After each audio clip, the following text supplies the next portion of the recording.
Ev dem û hemû demên we xweş bin temaşebanên hêja. Li ser ekranên Arwar TV em bernameyeke rewş yan nû wara çêdikin. Tê zanîn di bernama rewş de em bi taybetî li ser rewşa hin deveran hin bûyeran disekinin. Di demên borî de we jî belkî temaşe kiribe em li ser rewşa Rojavayê Kurdistan sekinîn. Welat Rojava mêvanê mi bû me rewşa Rojavayê Kurdistanê şîrove kir. Îjar jî mêvaneke min ji başûrê Kurdistanê kek hemîn Qeslanî li vir e. Bixêr hatî. Spas, dubare spas bi derfeteket. Ez spas dikim ji bo ku tu hatî. Kek hemîn bixwe ji başûrê Kurdistanê bi zaravayê Soranî de axife. Lê belê heya ku bikaribe wê sormancî biaxife. Yani qasê ku bikaribe kurmancî jî wê biaxife. Lê belê Arwar TV televizyoneke bi Kurdî, bi Tirkî, bi Fransî em weşanê dikin. û Kurdî jî tê zanî ji zaravan pêktê, zaravayên kurmanciya jorîn, kurmanciya jêrîn, yani kurmanciya jorîn, kurmanciya ku em diaxifin, kurmanciya jêrîn Soranî û yek jî Kirmançkî, Dimilkî, Zazakî tê gotin. Di vê bernameyê de em ê kurmancî û Soranî biaxifin, kek hemîn Soranî diaxife, ez bi kurmancî diaxifim. Hêvîdarim hûnê fêm bikin. Kek hemîn Qeslanî bixwe va demeke li Fransa jiyan dike.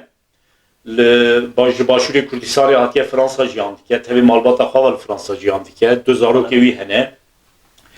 û bixwe hesînger e, di nava xebatê hesin de xebatê dimeşîne. Lê belê kek hemîn bixwe her wiha siyasetê jî ji nêz ve dişopîne, siyaseta Kurdistanê. û her wiha rewşa gel ya li Kurdistanê jî ji nêz ve dişopîne.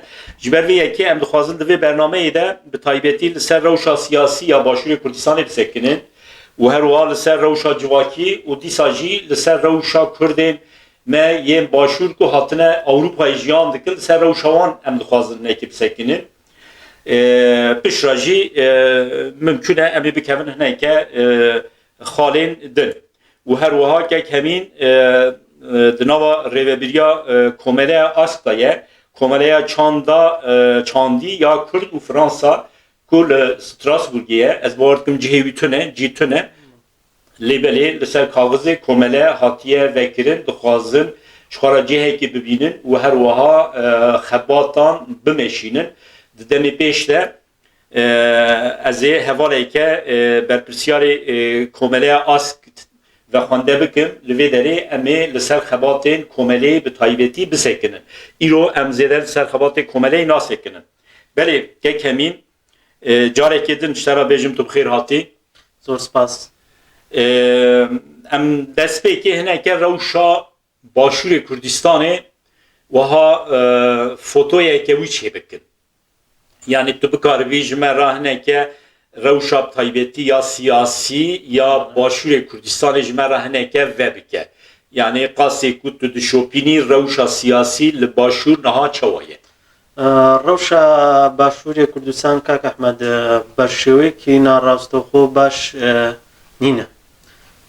Li ber hokara derekêkan, hokara herêmêkan. Hokara herêmêkan ew dewletanî dagîrkar berdewam li ser rewşê Kurdistanê başûr îş dikin bo têkdanê başûrê Kurdistan bo ewê ke Kurdan cêgehê xweyan li dewletdariya negirin. Rewşa derekîya herêmê te'sîr dikate ser başûrê Kurdistan bi şêweyî hokarê navxweyekan. Hokarê navxweyekanîş ew bi nakokiyê navxweyekan dest pê dike bi layanî desthilatdarekanî herêmî Kurdistan. Esta rewşê herêmê Kurdistan lew perî alozî navxweyî de ye. Yani em seyr dikin layanekanî hikûmetê herêmî Kurdistan hîçiyan yekgirtûnîn legal yektir ye. Qisa bi kurdiyekê Soranî diڵێ دانوولەیان بە یەکۆ ناکڵێ لە یەک حکومەتان و ئەمەش تەئسیری لە ڕەوشا کوردان کردووە بەگشتی بە خراپی ئەیبینی. بەڵێ کەمی گوترا خۆشبیر نەکە پشرا ئەم سەر تایبەتی وان ناکۆکێ نافخۆیی باشوور باخن دە باسا دەولەتێن داگیرکەر کرد کیژان دەولەتێ داگیرکەر بە تایبەتی خوا تەولی ڕەوشا سیاسی یا باشووری کوردستانê dikin. هۆکارە هەرێمیەکان و کورد دەوڵەتە داگیرکەرەکان دەوڵەتە تورکیا دەوڵەتێ ئێران بەردەوام کار دەکەن لەسەر ئەوەی کە ڕەوشە هەرێمی کوردستان بەرەو پێش نەچێت. یعنی بە تایبەتی تورکیا و ئیران دەبێت لە باشووری کوردستانê بە تایبەتی باندۆرێکی گران چێ dikin ne؟ بەڵێ بەڵێ بەردەوام لێوێ هۆکارێک دروست دەکەم بۆی ڕەوشە کوردان بەرەو پێش نەچێت کوردان لە دەسڵاتی سربەخۆی خۆی نزیک نەبێتەوە ئەمەش هۆکارێکی زۆر خراپ لەسەر کوردان ئەکەوێتەوە. Peki kekemîn yani tu dizanî dewleteke dagirker ji bo ku xwe tevlî siyaseta herêmeke bike doyê herêmê da pêwîstî bi alîgirên wî heye. Mesela dewleta Tirk bi alîkariya kîjan hêzên başûr xwe tev li xebatên siyasî yên navxweyî başûr dike û her wiha İran bi alîkariya çi bi alîkariya kî xwe tev li siyaseta navxweyî ya başûrê Kurdistanê dike؟ بە شێوەیەکی گشتی ئەویان قۆستێتەوە کە ناکۆکی ناخۆیەکان هەم تورکیا هەم ئێران ئەویان قۆستێتەوە لەلایەن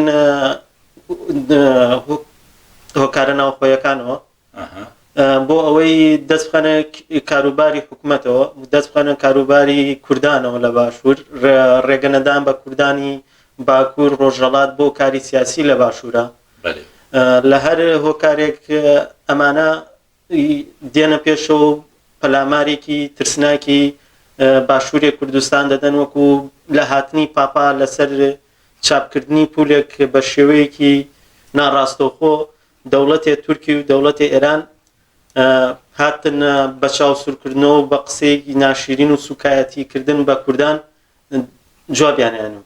بەێ ناکۆکی نافخوایی te bas kir çawa nakokî nafxwayî hene yanî hêzên Kurdan di nava xwe da li ser çi esasê ji bo çi di nava nakokiya dane؟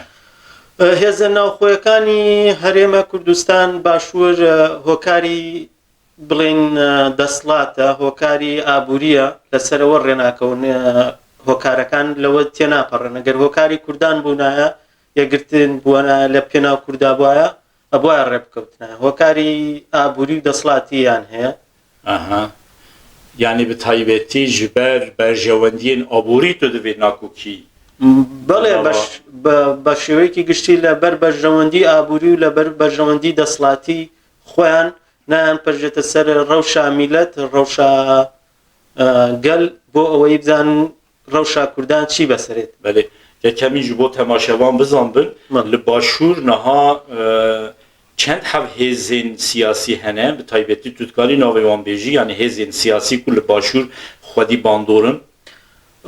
ئێستا لە ناو حکوومەتی هەرێمی کوردستان کە دروست بووە سێ هێزی سەرەکی هێزên sereke هەنا سێ هێزی سەرەکی پارتیە کە بوو خاوەنی 45 کورسیە هێزی یەکێتیە ئەوش خاوەنی 21 کورسیە گۆڕانە ئەوش خاوەنی 12 کورسیە لە پەرلەمانی کوردستان. ev hêzên di parlamentoyê dane parlamentoya başûr dane lêberî dervê hêzên van sê hêzên ku di parlamentoda cihê xwe hene partiyê dijî hene hêzê dijî rêxistinê dijî yê ku xwedî bandorin hene ne wisa yani tenê partî û yekîtî û goran nînin hêzê dijî hene dervê parlamentoyê.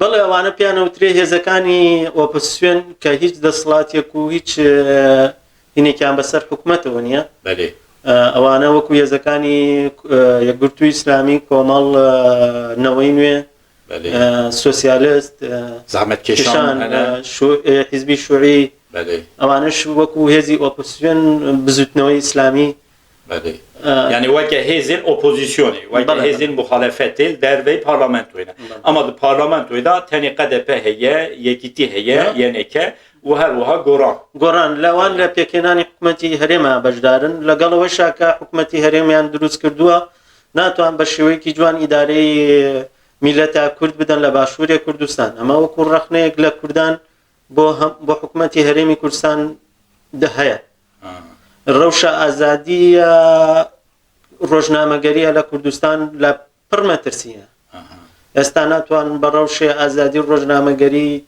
هیچ کارێکی ڕۆژنامەگەری ئازادی بکرێت لێ دەرێت هەن بەرنامەیەدا میژ باس کردبوو باسا بە تایبەتی ڕەوشە ڕۆژنامەوانان لە باشوور یعنی مخابن me dixwast ku li Başûrê Kurdistan bi taybetî rojnamevan bikaribin azad karê xwe bikin lê mixabin her dem em pê de hesin ku li Başûr rojnamevan dibin zextê dane û her wiha têne girtin niha ez bawer dikim di zindanê Başûrê Kurdistanê da nîzikê ji dehan zêdetir rojnamevan di zindanê dane û ez dizanim ji Avrupa bi taybetî hin hevalên rojnamevan hene dixwazin biçin Başûr bigerin nûçeyan çêbikin bernameyan çêbikin lê belê ji ber hin zextan nikarin biçin newerin biçin ditirsin naçin Başûr berêke kemîn ew hêzên ku dervê parlamentoyê ku navê wan te anî ziman xwedî kursînin di parlamentoyê da lê belê li derva weke opozîsyon çi dikin yani xebatên opozîsyonê çi ye gelo di nava wan hizbên hêzên dervê parlamentoyê yê ku alîgiriya Tirka dikin hene yê ku alîgiriya Îranê dikin hene qasê ku tu dizanî bêje هەریکاریە وڵاتیە داگیرکەران لە مێژۆ لە ناو کوردانە هەنە ئەمەش کێشەیەکی گەورەیە بۆ دۆزیەی کورد لە سەرانسەری گیانە ئەگەر هەریکاریە کوردانە بێ بۆ داگیرکەران بە ئاسانی ناتوان داغڵێ کوردستان بن تتاقل لە وێنی کارەبن باندۆرێ لەسەر Kurdistanê bikin û xwetev li karê navxweyî Kurdistanê bikin. Belê kekemî pekî rewşa gel çawa ye yani va 5 salê tu Avrupayê jiyan dikî lê belê qewmê te eqrebayê te li Kurdistanê hene tu bi wan re di nava danûstandina dayî li Kurdistana Başûrê Kurdistanê bi taybetî rewşa millet çawa ye rewşa civakê çawa ye ڕەوشە میلەت ئێستا لە ڕووی داراییەوە بڵێن لە ڕووی ئەوە داراییەوە باش نینە ئێستا حکومەتی yani rewşa aborî tu divê baş nine ڕەوشە ئابووریە باش نینە ئێستا حکومەتی هەرێمی کوردستان لە موچە لە سا 20 بۆ 21 کە بڕێت هەر مانگێک بە 2 مانگجارێکیش دابەشی دەکات ئەمە ئێستا بۆتە کێشەیەکی هێرە گەورەی ناو خێزانەکان بۆ کۆمەڵگە تەئسیری لە کۆمەڵێک مەشاکیلی خێزانی ئەکات ئەمە هۆکارێکە بۆ ئەوەی ڕەوشە گەلێ ئەمە لە باشووری کوردستان باش نەبێ لە ڕووی ئابوورینە بەس تابی وەکە تێگو ڕەوشە گەل هەموو وەک هەر نینە yani yê xirab hene yê normal hene yê ku pir baş hene ئەمە باسی ڕەوشە نۆرمال دەکەین ڕەوشە پڕ دەوڵەمەندەکان ئەوە حیزبە سیاسیەکان نتوانین yani li Başûrê Kurdistan ez bawer dikim însanên zêde dewlemendin ew zêdetir yê nîzikê hizban e newsa بەڵێ ئەوەی کە زۆر دەوڵەمەند بە سەر بە حیزبەکانە لە هەرێمی کوردستان ئەوانیش کەسی نزیکی ناو حیزبەکانن yani kesê nêzîkê rêvebirên حیزبانن بەڵێ durma rewşa wan a aborî baş e ڕەوشە ئەوان ئابووریان زۆر باشە بەس ڕەوشە ئابووری جیلێ بڵێن نۆرمال لە زەحمەتە yani yê ku em bêjin di nava hizba da xwedî merfê xwe nebin kesê wan tu nebin nîzikê rêvebiriyê hizba kesî nas neke wan tu divê nebaşe ne başa ew jî me dikarin bêjin rewşa piranî gel nebaşe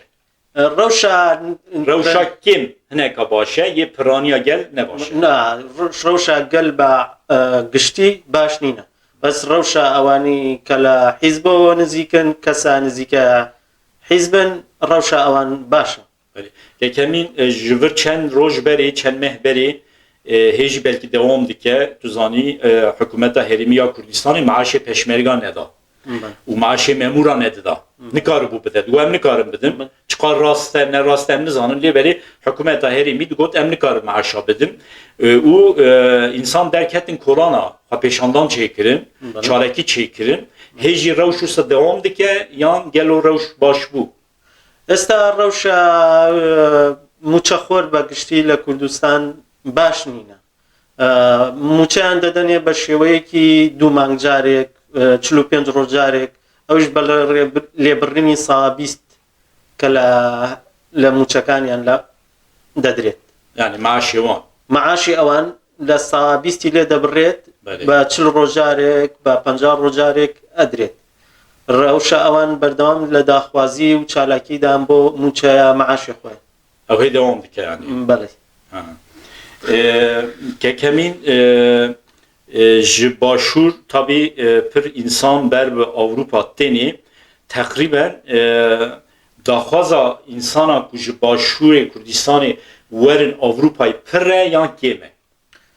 لە ئەوروپا خەڵکی باشووری کوردستان پڕن Ne ku li Avrupa pirin gelo insanê ku niha li başûrin ew dixwazin hêjî werin Avrupa yan na yê ku dixwazin werin pirin yan na yê ku niha li başûrin. Qasê tu dizanî. لە باشوور بن باشتر. Li başûrin baştir e bes yê ku dixwazin werin hene yan na. نەکرد. Yani kesên li başûr ku dixwazin werin Avrupa hene. بەڵێ بەڵێ بە زۆری سا گەنجەکانمان ڕوو دەکەن وڵاتی تورکیا لێوەیەنە Bi taybetî genç. گەنج ئەمە هێزێکی زۆر پێویستە بۆ حکومەت بۆ گەل چکە هێزی کارکردنە هێزی مانەوەی نەتەوەیە هێزی ئیدامەدان بە ڕەوشە کوردوان و دۆزی کوردانە. Belê. Yani eğer insan zêde hêjî dixwazin ji başûrê Kurdistanê werin Avrupayê tê wî wateyê ku li başûr insan, mirov, ciwan bi taybetî nikarin kar bikin ji ber vî dixwazin werin Avrupayê. بەڵێ لەوێ سا ڕەوشی ئابووری باش نینە ناتوانن کار بکەن ڕوو دەکەنە وڵاتی تورکیا لە تورکیاوە یەنە وڵاتانی یۆنان و بولگاریا و بۆ لێو بۆ ئەوروپا. ئەمە زەرێکی زۆرە لە نەتەوەی کورد لە دۆزیەی کورد لە Belê tabii. Yani em daxwaz dikin ku insan qasê ku bikaribin li Kurdistanê bimînin neyin Avrupayê ew baştir e ama dema insan nikaribe li başûr li Kurdistanê bimîne nikaribe li wê derê jiyan bike li ser wî zext hebe bêguman çareserî derva dimîne. چارەسەری ئەگەر چارەسەریکە بواە گەنجێک خوێندنی زانکۆ دەکات لە وڵاتەکەی خۆ خزمەت دەکات کە لەبێ چارەسەریە ڕۆ دەکاتە ئەوروپا و یێتە دەنەوە. Belê. Va 5 sal et hatiye Avrupa. Ez bawer dikim tu jî ji van berwan sedema hatiye Avrupayê ne wisa ye? لە سەردەما 5 ساڵی دەبێ من هاتمە 5 sal et hatî ji ber çi tu hatiye Avrupa mesela? ڕەوشە سیاسیە ئەو کاتێک کە من هاتم باش نەبوو داعشی لێبوو ڕەوشە باشوورێ زۆر خراپبوو. Belê. لەبەر ئەوەی هاتین. Xêr ji te ji eqrebayê te, birayê te, xuşkê te kes li Avrupa heye? برایە من لێرە هەیە Birayê te hene? لە ستراسبەرگ دەستەکەن. Belê. Kekemîn temenê te çiqas e? Çend salî? من 32 ساڵم. 32 salî. Az Kurd li Avrupa hene takriben? لە ئەوروپا کورد پڕن Kurd ne Kurd? Kurd taybetî Kurdê başûr. کوردێ باشوورە هەنا بە تایبەتێ لە وڵاتە ئەڵمانیا لە وڵاتە En zêde li Almanya hene? ئەڵمانیا هەنا لە سوێد هەنە؟ سوێد هەنا لە بەریتانیا Britanya hene? Takriben çiqas Kurdê başûr li Avrupa niha jiyan dikin? Takriben. Qasê tu dizanî. ژیان دەکەن بە شێوەیەکی نۆرمال Çiqas Kurd hene? Hejmara wan çiqas heye? زۆر Mesela 100,000 Kurdê başûr li Avrupa hene? زیاتر لە وڵاتێکی وەکو سوید زیاتر نزیکەی 100,000 کوردان Tenê Swêdê nizkê 100,000 hebe li demê li Almanya 100,000 zêdetir e. بەڵێ بەڵێ Li Fransa derdorê 40,000 Kurdê başûr hene. Yani takriben bu demê me karin bêjin li tevaya Avrupayê nizikê 400-500,000 Kurdê başûr hene. Ev jî tê wê wateyê ku diasporeke Kurdan mezin li Avrupayê heye. Yani Kurdên Bakur, Kurdên Başûr, Kurdên Rojhilat, Kurdên Rojava em hemû eğer baş bikaribin bişmêrin ez bawer dikim ji 3 milyona zêdetir Kurd niha li Avrupa jiyan dikin. Gekemîn pekî rewşa Kurdên me yê başûr ku hatine Avrupayê rewşa wan çawa ye? Tu çawa dibînî? Rewşa wana aborî debara wan çawa ye? ڕەوشە ئابووری ئەوان ئاساییە شێوەیەکی ئاسایی دەژین وەکو کەسێکی پەنابەر پەنابەر یەک و زێدەیان بێژن کار و خەباتێ مەزن دکن فیرمەین مەزن چێکردنە هەنە بەڵێ لە ڕووی دۆزی نەتەوەی کورد و قازانجێکی باشیانەیە کوردان لە ئەوروپا بۆ دۆزی کورد وەکو سوودێکی باشیان گاندەوە بە دۆزەکە هەر لە ڕووی چالاکی و خۆ پیشاندان یانیش بۆ دۆزا کوردان بێگومان هەبوونا کوردان لە ئەوروپای دکەوە خزمەتێکی لێبەرێ کوردی باشوور کون هەڵە ئەوروپای هەنە مەگۆ دەردۆری 400,000 کورد لە ئەوروپا ژیان دکن ناوا واندا کوردین کو ئەم بێژن خەباتên mezin yê aborî yê ticarî dikin hene بەڵێ بەڵێ بە زۆری فیلمەین mezin وسا بەڵێ çêbûne لە hene وڵاتانی وەکو ئەڵمانیا بەریتانیا کوردانێکی زۆر هەن خەریکی کاری بازرگانی و بزنس و ئەمانە دەکەن کە ڕەوشێ باش بەێ تەماشەوانên hêja ji ber çi min pirsî ji ber ku mesela li Ewropa niha pir fîlmeyên ku bi navê Tirka hatine naskirin hene lêberê dema mirov li wan dinêre li xwediyê wan dinêre Kurd in yani Kurdê bakurin fîlmeyên wan yê mezin hene ama navê fîlmeyê wan bi Tirkiye însan dibêjin ev fîlmeyê Tirkan e lêbelê rastiyê de dema merû dinêrin xwediyê wan Kurd in yani bi taybetî li Ewropayê Kurdê me bakur zêde xebatên ticari dikin fîlmeyên mezin çêbûne xebateke baş tê meşandin sermayeyeke mezin ya Kurdên bakur li Ewropa çêbûye pişra Kurdên başûr tê Kurdên başûr li Ewropa fîlmeyê xwe hene û Kurdên rojhilat hindikin yê wan jî ez bawer dikim pêş dikeve û van salê dawî Kurdê me yên Rojava zêde tenê Ewropa hatine Ewropa ji ber ku Kurdên Rojava nû zêde hatine Ewropa merû nikarin bêjin fîlmeyên mezin xebateke aboriya mezin Kurdên Rojava dimeşînin lêbelê hêdî hêdî fîlmeyên piçûk ji aliyê Kurdê me Rojava ve tên çêkirin bi giranî di nava xebatên gastronomiyê de Kurdê me Rojava pirin کوردا یەزیدیش هەنن Kurdê me başûr taybetî êzidî pirin yani lazim e em viya bêjin بەڵێ yani Kurdên êzidî ez bawer dikim nava Kurdên yani dema merû bêjin ji başûr Kurdên ku hatine Ewropayê em bikin beşê êzidî Kurmanc û Soran سۆرا nav da en zêde yê hatine Ewropayê ez bawer dikim êzidî ne یەزیدی زۆرن ئیسا لە فەڕەنسا زۆر دەستکردن یەزیدیەکان هەمووشیان خەریکی کاری باشن خوێندن belê بکاری بازرگانی û li Almanya jî pirin êzidî dervê êzidiya yên ji başûr hatine Ewropayê nava wan da Kurdên em bêjin Kurmanc yê behtînî pirin yan yê Soran pirin یە سۆران پڕ yê Soran pirtirin ji ber ku hejmera Sorana başûr yê Kurmanca behtîniya zêdetir e ne بەڵێ بەڵێ ژمارەی کووردا سۆران زیاترترە بە کووردا بادینی پارێزگای دووەکە وەڵام کووردا سۆران سێ پارێزگایە دووەک سلێمانی کەرکوک belê em dîsa vegerin destpêkê hinekî tişta dixwazim tu bêjî mesela bi taybetî li herêma Soran bandora İranê tê gotin ku zêde ye yani bandora İranê him li ser herêma Soran giran e û him taybetî jî li ser yekîtiyê divê bandora İranê giran e tu çi dibêjî çi difikirî tiştekî wisa rast e وەکو شێوەیەکی ناڕاستەوخۆ بەسەر هەرێمێ سۆران کار دەکات وڵاتی ئێران بە شێوەیەکی ناڕاستەوخۆش بە هۆکاری ئابووریەکەی کە دەرگایی ئابووری هەرێمێ سۆران لە باشووری کوردستان ڕوو لە ئێران ئەمەش کاری کردوتە سەر ئەوەی کە بتوانێت دەست بخاتە ناو کاروباری هەرێمێ سۆران وڵاتی ئێران بە تایبەتی بەڵێ ئەوە هۆکاری شوێنە جوگرافیەکە بڵێن ئەو شوێنە جوگرافی کە هەرێمی سۆران هەیەی ئەکەوێتە عێراق ئێران ئەو دوو سنوورە alîkî Iraq alîkî İran e yani herêma Soran daha zêde nîzîkî İranê ye ji ber vê yekê bandora İranê li ser بەڵێ بەڵێ هۆکارە جوگرافیەکەیشی ئەوەیە rolê dileyze coğrafya بەڵێ û herêma Behtinan jî nêzîkê Tirkiyeyê ji ber vê yekê bandora Tirkiye jî li ser herêma Behtinan zêde ye ئەش بە هەمان شێوە هۆکاری جوگرافی و ئابووریەکەی کە دەرگای ئابووری بادینی ڕوو لە تورکیایە چونکە حدودن شوێنی جوگرافیەکەی ئەوە بۆ تورکیا ئاسان کردووە بتوانێت دەست بخاتە هەرێمێ بادینی. بله dervey Tirkiye İran'ı vekidin bandora kijan heza li başur heyet aliye siyasi da. Mesela Amerika heza Amerika bandora Amerika li başur çevaye. هێزی ئەمریکی وەکو لە عێراقا هەیە بەگشتی بنکەیەکیشیان لە خاکی هەرێمی کوردستان هەیە بەڵام ئەویش وەکو کێشەیەکی تر لە کێشەکان بۆ حکومەتی هەرێم دروست بووە.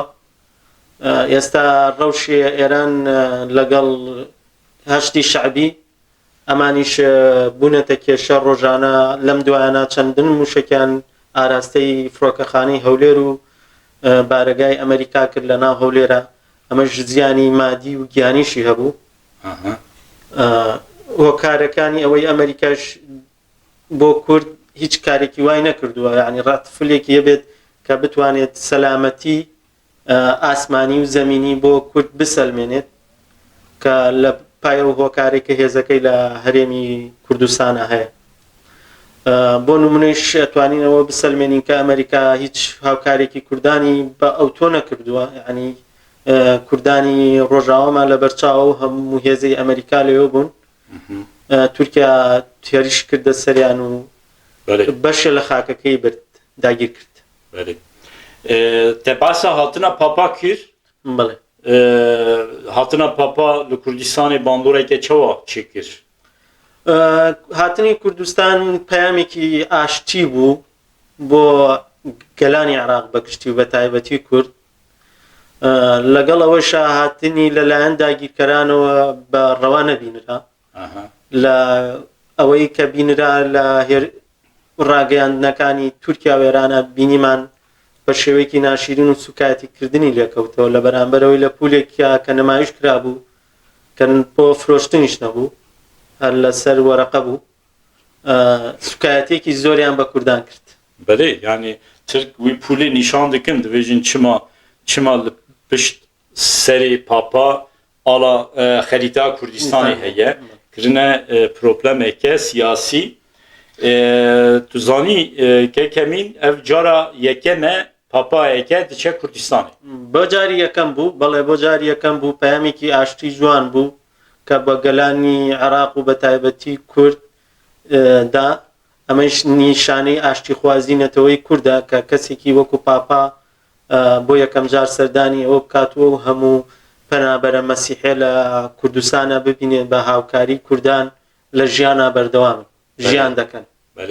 Yani min bixwe jî wateyeke mezin da hatine papaya Kurdistanê ji ber ku cara yekemîne temaşevanên hêja papayeke diçe Kurdistanê ziyaret dike. Yani papa normal diçe welata ziyaret çê dike lêvelê bi giranî papa diçe paytextê welata ziyaret dike û vedigere yan ji wê derê diçe welateke din. Papa îjar çû Bexdatê paytextê Iraqê û ji paytextê Iraqê jî çû Kurdistanê çû Erbilê. چووە ئەربیلێ چووە شێخان بله yani çû Kurdistanê بەڵێ چوو بە کوردستان هەموو ئەو کووردە مەسیحانەی کە لە کوردستان کرد هەمویان بە ناوی کوردەوە لە ژێر سای دەسڵاتی کووردە ژیانێک دەکەن بێمەترسی. ئەمەش بۆ پەیامی ئاشتی کووردە بۆ جیهان کە ڕایگەێنیت کە ئێمەی کورد هەمیشە حەز لە ئاشتی و ئەکەین هەر کەسێک داگیرمان نەکات ئێمە پەیامی ئاشتیمان هەیە بووی. Yani papa ji Bexdatê çû Kurdistanê yani ji welateke çû welatekî din hemû sa hesab dikin. Yani Kurdistanê weke parçeyeke weke herêmeke Iraqê nedît. Papa çû Bexdatê weke welateke paytextê Iraqê û ji paytextê Iraqê Bexdatê jî çû paytextê Kurdistanê Erbilê.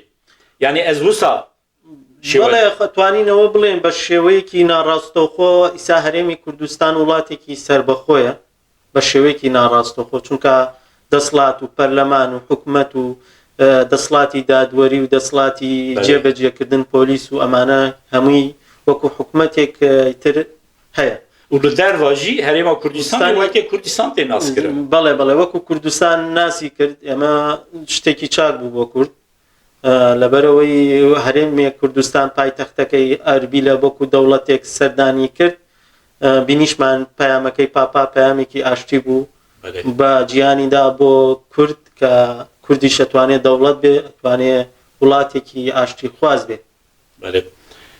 Kek hemîn em gihîştin dawiya bernameyê tiştekî lê zêde bikî tiştek ku te jî bîr kiribe tu bêjî heye.